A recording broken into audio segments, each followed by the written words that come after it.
Pues así andan las cosas en Guerrero y particularmente en este caso, el caso Ayotzinapa, lo hemos platicado muchas veces, una herida que no ha cerrado, creció, escaló la tensión y las protestas de familiares de los 43 normalistas desaparecidos la semana pasada, incluso con una camioneta robada, derribaron una puerta en Palacio Nacional y luego llegó el jueves por la noche este otro crimen, el homicidio, la muerte de un joven a manos de policías en Chilpancingo. Rogelio Rodríguez Garduño, ¿cómo estás, Rogelio? Muy buenas noches. Muy bien, muchas gracias, buenas noches. Alberto Eñé, Alberto, Manuel, ¿cómo estás? Rogelio, Jorge, buenas noches. Buenas noches, Jorge Fernández Menéndez. Manuel, Jorge. Rogelio, Alberto, un placer como siempre. Pues no cierra la herida, se van a cumplir este año 10 años ya de aquella noche trágica, la del 26 de septiembre, madrugada del 27.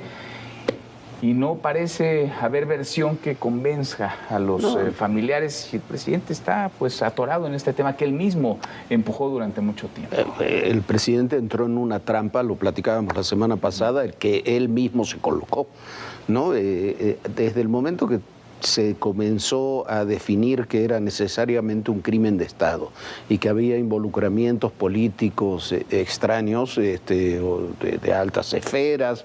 El último informe del GIEI hablaba del presidente Peña, el procurador, el secretario de la Defensa, el secretario de la Marina, o sea, todo el Estado mexicano puesto para desaparecer a estos muchachos hace 10 años.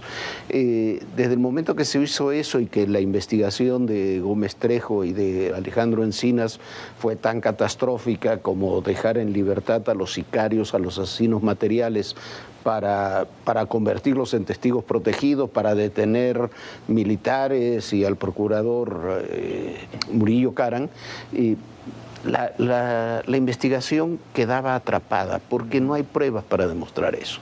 Todas las pruebas que hay son lo de los testigos protegidos. Y como se alimentó durante también 4 o 5 años la tesis del crimen de Estado desde la oposición, ahora se ha creado un monstruo, se echó a andar un monstruo que no se puede detener. Los padres o los asesores o quienes queden en el movimiento de Ayotzinapa no van a aceptar cualquier otra tesis que no sea que fue el Estado y que termine condenando militares, funcionarios o incluso al propio expresidente. El presidente no puede hacer eso, primero porque no tiene las pruebas para demostrarlo y segundo porque es un conflicto que genera una inestabilidad política terrible.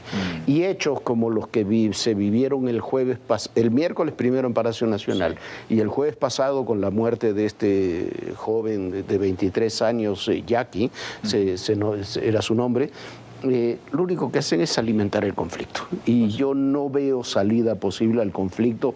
Algún día las autoridades se tendrán que preguntar qué diablos vamos a hacer con Ayotzinapa, porque si no, la única posibilidad que tiene es seguir creciendo cada vez que se presente algo similar a lo que vimos el miércoles o lo que vimos el jueves. Y cuando se acerca el proceso electoral más todavía. Claro. Alberto, ¿cómo lo ves? Lo veo como la expresión más acabada de una incongruencia tremenda. Como ha dicho Jorge, el presidente López Obrador quedó atrapado en su propia trampa. Un discurso de crimen de Estado, cuando además el origen de José Luis Abarca, ese oscuro personaje que era presidente municipal de Iguala cuando los hechos, su mujer, Ángeles Pineda, hermana de un líder de Guerreros Unidos, habían entrado al poder político a través del PRD, de Lázaro Mazón, que era un operador político cercano al presidente López Obrador en aquellos años en Guerrero, y de pronto convierten esto en la historia de un crimen de Estado. Y en el compromiso de despejar, de esclarecer, de hacer justicia, se topa con sus propios acuerdos internos con el ejército mexicano. Y entonces la versión que da a conocer Alejandro Encinas, que no se sostiene, porque no cambia en nada la versión histórica de los hechos, encuentra los límites de las Fuerzas Armadas que se niegan a entregar archivos, expedientes, como había exigido Encinas, que incluso solicita la acción penal de la Fiscalía General en contra de mandos militares. Y ahí el presidente queda entrampado entre lo que ofreció, lo que prometió y lo que después decidió no sostener, no respaldar. Y en el fondo, ese atroz crimen de hace casi 10 años sigue envuelto en estos absurdos de unos asesinos confesos, los perpetradores de ese secuestro, de esa aparición, de esa matanza, lo creemos así, creo la mayoría, bueno, pues están libres. Literal. Y su palabra tiene más peso incluso ahora que antes, ¿no? Y cuando entrevistamos al general Rodríguez Pérez ahí en el campo militar número 1, en la prisión del campo militar, ese es, es su principal declaración. Ahora resulta que la palabra de un general de 44 años de servicio, sin una sola tacha en esos 44 años, vale menos que la de un sicario confeso jefe de Guerreros Unidos. Dispuesto a decir lo que sea con tal de obtener la libertad. Rogelio, ¿cómo lo ves? Manuel, me parece que es evidente que no hay manera de cambiar algunos hechos que son incontrovertibles. Los muchachos, por más que nos duelas, fueron ultimados. Y el presidente dice, vamos a buscarlos con vida, porque es un gran problema. Y ahora nos enfrentamos en tiempo actual a una coyuntura de orden político donde a los padres, a las madres, a los abogados, a las ONGs y a algunos grupos que tienen algunos intereses se les dejó una impunidad para actuar con violencia, atacar intereses de particulares, una molestia social, una serie de criterios encontrados. Estos hechos que verdaderamente son condenables, de utilizar camiones repartidores de refrescos de particulares y los estrellar en el centro de arraigos, luego el tema de Palacio Nacional. Y la consecuencia inmediata es este asesinato de este joven yanqui, Gómez Peralta, que es asesinado allá en Chilpancingo, en la entrada de Chilpancingo, donde acompañado de otros 2 jóvenes es ultimado por policías y hacen un montaje queriendo en un patrón muy socorrido, negramente socorrido, decir que iban en estado de ebriedad a bordo de un vehículo robado, que fue un enfrentamiento y sale prematuramente, muy prematuramente el secretario... A las horas sale el secretario de Gobierno y el secretario de Seguridad a asegurar que se trató de un hecho de un enfrentamiento, además de un enfrentamiento. Que habían disparado ellos a los policías. Que repelieron. Hoy se sabe por la necropsia que no habían ingerido, que no había ingerido este joven sustancias alcohólicas ni drogas mucho menos, que la prueba de radisonato de sodio nos dice que no hay disparo, de deflagraciones de los proyectiles, pero en este momento lo que está sucediendo es una estrategia política, porque el tema está escalando, como bien lo decías en la introducción. Tenemos ya activado el tema que bien decías, Alberto, que Jorge ha reseñado magníficamente. El tema está activado y no veo la manera de desactivarse, y ahora en esta coyuntura tenemos de manera inmediata que el tema puede escalar ahora. Pues sí. Y entonces el presidente cambia el discurso político, si bien salió prematuramente, fue cuidadoso al decir, vamos a ver, va a ir la Fiscalía General de la República, y hoy tenemos una declaración que no teníamos precedente en la historia de este sexenio. El presidente sensible, dando condolencias, cuando el presidente ha sido muy insensible, cuando el presidente ha sido hoy reconoce poco empático.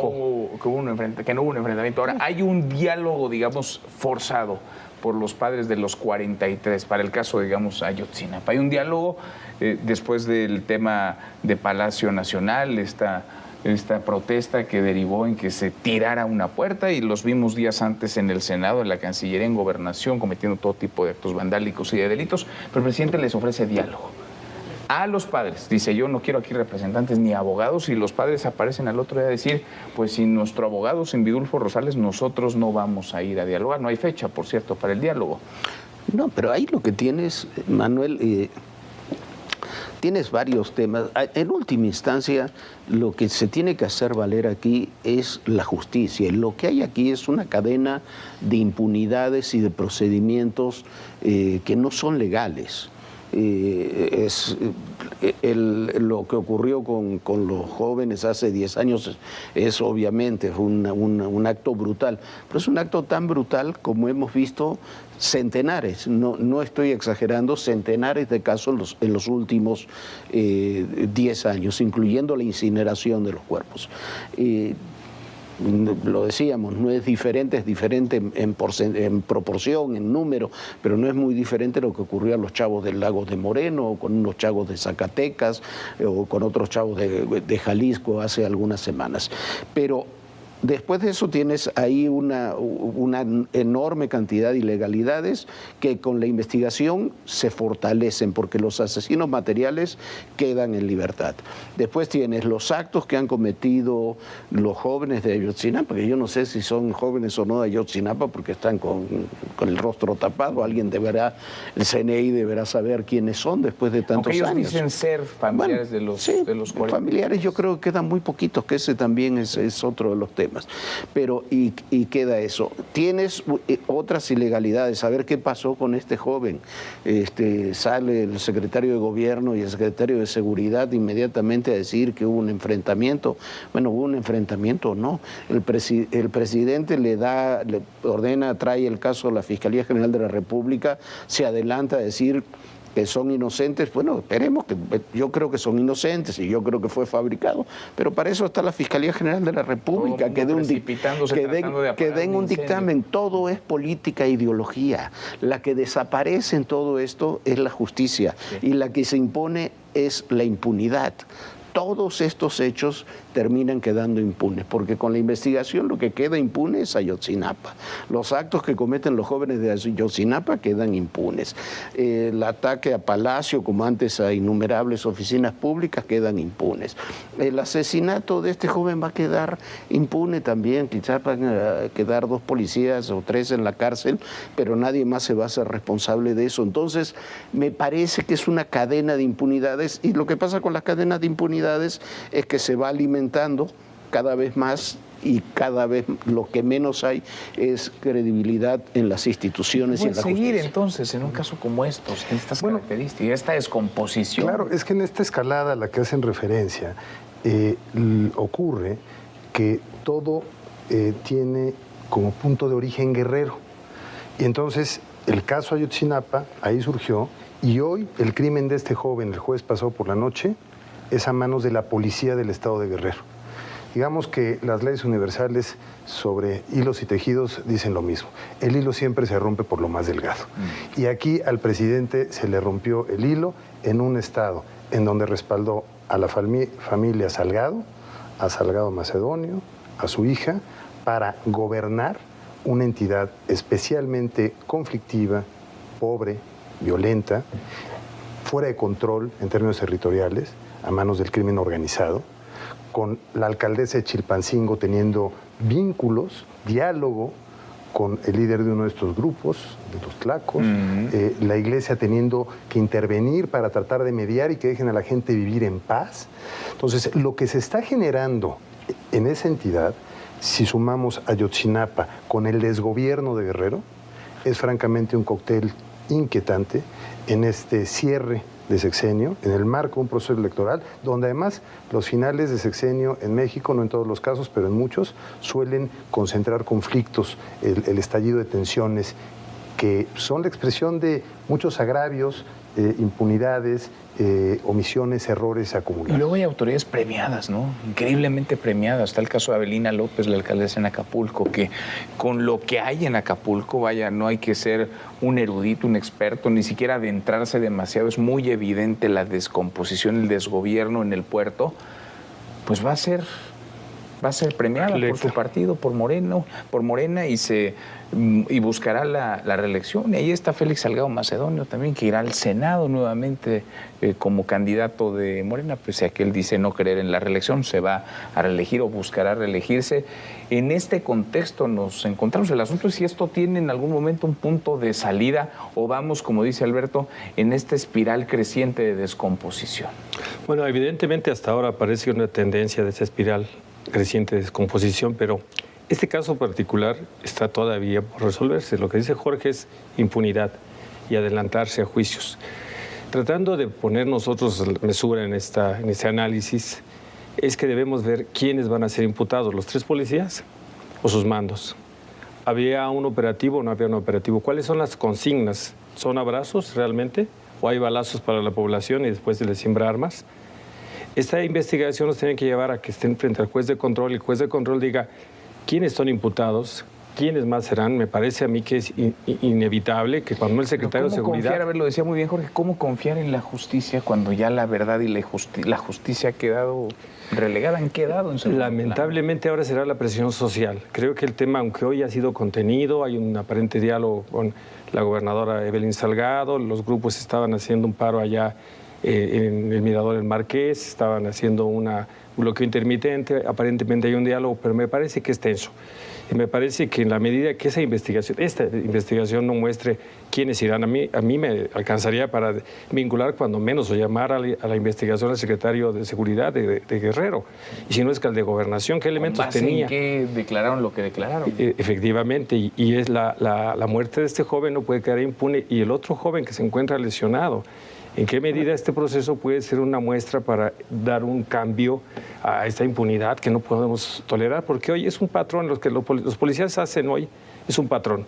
Detienen a alguien, se exceden, por decirlo decentemente, después le siembran... Lo acabamos de ver en Morelia hace una semana. A veces se exceden y a veces salen corriendo. Policías, ¿no?, que mataron a una persona que iba manejando. Pero a veces se exceden, a veces salen cuando corriendo. Van contra entonces, a ver, pero incluso supongamos que, no lo creo, pero supongamos que lo que dijeron el secretario de Seguridad y el secretario de Gobierno es verdad, que venían en un coche robado, que alguien disparó, porque la prueba de radisonato se le hace al joven que murió, pero no nos dicen qué pasó con los otros dos.